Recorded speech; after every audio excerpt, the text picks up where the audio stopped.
अस्सलाम वालेकुम। Health tips में डॉक्टर नदीम आपके सामने हाज़िर है।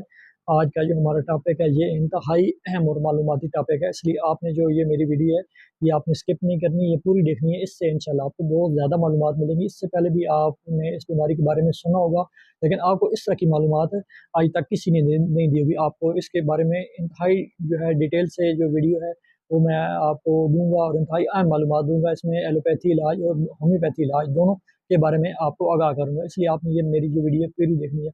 आज की जो हमारी बीमारी जिस बीमारी पे या टॉपिक पे हमने बात करनी है वो है सीलिएक डिजीज़। ये मेडिकल टर्म में इसको सीलिएक डिजीज़ कहते हैं, लेकिन इसके अलावा भी बहुत सारे नाम हैं। जैसे कि इसको जो है गंदम की एलर्जी भी कह सकते हैं, व्हीट एलर्जी भी कह सकते हैं, इसको ग्लूटन एलर्जी भी कह सकते हैं और साथ इसको छोटी आंत की आप इन्फेक्शन भी ये कह सकते हैं। जो है छोटी आंत की इन्फेक्शन भी कह सकते हैं। ये दुनिया में एक अंदाजे के मुताबिक हर 1000 में से 4 से 5 बंदों को ये बीमारी होती है। ये ऑटोइम्यून डिजीज़ है और ये अक्सर देखा गया है कि जेनेटिक जो है होती है। यानी कि अगर आपके घर में या वालिदैन को किसी को है तो आपको होने के चांसेस बहुत ज़्यादा होते हैं और ये छोटे बच्चों को बहुत ज़्यादा होती है और 6 माह से लेकर 5 साल तक की उम्र के बच्चों को ये डायग्नोज़ हो जाती है। लेकिन ये ज़रूरी नहीं कि बच्चों को हो, ये बड़े उम्र के लोगों को अक्सर देखा गया कि 50 साल या 60 साल की उम्र के लोगों को भी ये बीमारी डायग्नोज़ हुई है। इसलिए आप ये नहीं कह सकते कि ये सिर्फ़ बच्चों को ही होती है। लेकिन ये चूँकि मौरूसी होती है, तो इस वजह से ज़्यादा चांस होती है कि बच्चों को ये डायग्नोज़ हो जाती है। बच्चे की जब उम्र 6 माह या इससे ज़्यादा होती है, तो उसके साथ ठोस गज़ा शुरू होती है, तो उसका दलिया वगैरह शुरू होता है, तो तब उसको जो है इस तरह की अलामात जो कि सीलिएक डिज़ीज़ की हैं, वो होना शुरू हो जाती हैं, जिससे इस बीमारी का पता लगना शुरू हो जाता है। इस बीमारी की जो सीलिएक डिज़ीज़ है या जो ग्लूटन एलर्जी है, इसकी जो अलामात है, सबसे पहले मैं आपको इसकी अलामात की बताऊँगा। इसकी अलामात में सबसे पहले बच्चे का अक्सर देखा गया है कि उसका पेट फूलना शुरू हो जाता है, उसको कब्ज़ हो जाती है या उसको मोशन होने शुरू हो जाते हैं। इसके साथ अक्सर देखा गया है कि लोगों को पेट में दर्द या मरोड़ होते हैं और अक्सर साथ बच्चों को या पेशेंट्स को साथ उल्टी भी आनी शुरू हो जाती है। इसके साथ बच्चों को अनीमिया यानी कि खून की कमी होनी शुरू हो जाती है और ऐसे बच्चे अक्सर ग़िज़ाई कमी का शिकार होते हैं और उनका वज़न भी कम होना शुरू हो जाता है और वो जो है कमज़ोर होना शुरू हो जाते हैं। ये जो है और साथ अक्सर उनको कब्ज़ रहती है। ये सारी जो है इस सीलिएक डिज़ीज़ की अलामात हैं। अब हम बात करेंगे सीलिएक डिज़ीज़ की तशख़ीस के बारे में। इसकी तशख़ीस के लिए 4 तरह के टेस्ट किए जाते हैं। सबसे जो पहला टेस्ट होता है जो आपको मुआलिज करता है वो आपका एलएफटी टेस्ट है, यानी कि लिवर फंक्शन टेस्ट है। इसमें आपके एल्टी बिलिरुबिन और अल्कलाइन फास्फेट चेक किए जाते हैं। जो पेशेंट सीलिएक डिज़ीज़ का पेशेंट होता है उसमें आपके जो है एलएफटी जो है वो आपका डीरेंज होता है, यानी कि रूटीन से आपके जो है रिपोर्ट है वो थोड़ा डाउन होती है।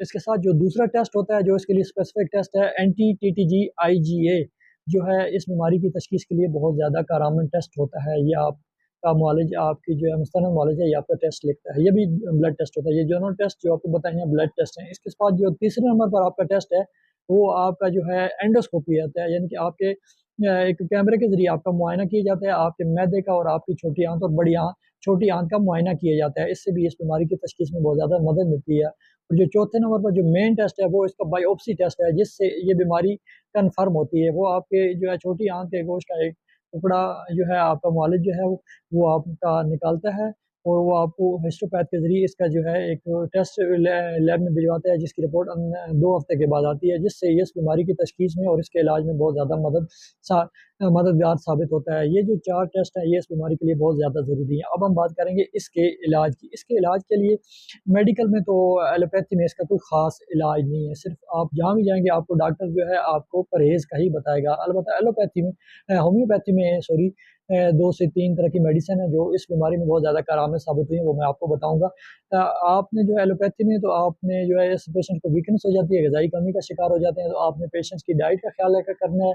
आपने हाई फाइबर डाइट देनी है। हाई फाइबर डाइट में आपके फ्रूट आ जाते हैं, सब्ज़ियाँ आ जाती हैं, सेब आ जाता है, गाजर और जो है बीन्स आ जाते हैं। ये चीज़ें जो है ना हाई फाइबर डाइट्स में आते हैं। इससे जो है आपका पेशेंट जो है वो ग़िज़ाई कमी का शिकार नहीं होगा और जो अनीमिया का शिकार भी नहीं होगा। ये आप उसको हाई फाइबर डाइट देंगे। साथ आपने उसको जो है ना बताना है कि आपने गंदम या जौ की बनी जो भी चीज़ें हैं या अशिया हैं या बेकरी आइटम्स हैं, यही आपने उनसे आपने परहेज़ करना है, जितना भी परहेज़ कर सकते हैं। साथ आपको उसको ग़िज़ाई कमी के शिकार है तो आप उसको माल्टोफ़ार आयरन की अगर एनीमिया है तो आप उसको माल्टोफ़ार या एवरेट या पॉलीमार्ट सिरप या टेबलेट कोई भी दे सकते हैं। अगर बच्चा है तो उसको आप सिरप ज़ाहिर बात है देंगे, अगर बड़ा है तो उसको आप टेबलेट फॉर्म में देंगे। इसी तरह आपको उसको मल्टी मिनरल्स में कोई भी जो है ना उसमें डी या कोई और इस तरह की जो भी मार्केट में आपको इजीली अवेलेबल है, जो है जिसमें मल्टी विटामिन होती हैं, जैसे कि मल्टी बांटा वगैरह या सर्बेक्सी वगैरह, वो आप साथ उसकी ग़िज़ाई कमी को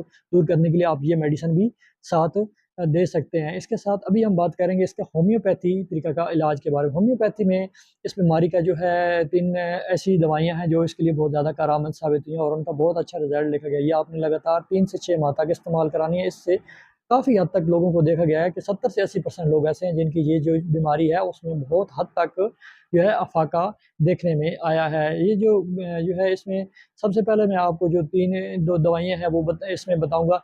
सबसे पहले जो मेन जो इसकी जो मेडिसिन है वो R83 है। ये आपने जो है लिक्विड फॉर्म में आते हैं, ड्रॉप्स होते हैं। ये आपने जो अगर छोटा बच्चा है तो उसको आपने 10-10 ड्रॉप्स सुबह, दोपहर, शाम थोड़े से चंद कतरे पानी के साथ मिक्स करके देने हैं। अगर बड़ा पेशेंट है तो आपने 15-15 कतरे आपने थोड़े से पानी में उसको ये दवाई मिक्स करके इस्तेमाल करानी है। इसके साथ जो दूसरे नंबर पर दवाई आ रही है वो आ रही है हिस्टाज़ोलिम 30।